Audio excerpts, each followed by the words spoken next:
Let's run. Let's have a recovery run tonight. Kasama ko pa rin yung nambudol sa atin. Si Sam. The boy injury. Pero nasa 8 kilometers na kami. Wala, iniwan na ako.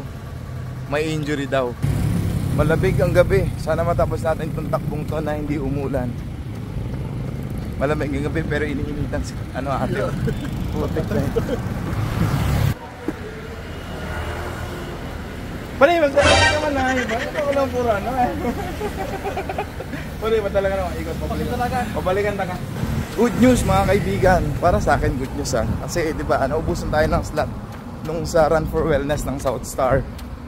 Ngayon, nag-open ulit sila. Online registration na. Kaya, ayun, di ko na inano yung pagkakataon. Di ko sinayang. Register agad tayo. 10 kilometers. Let's go, kita-kits! 3 kilometers. Maintain lang tayo sa ating zone 2. Pero umangat ng konti. Pero konting-konti lang naman. Nalalapit na yung event this September. Oh, fiesta na.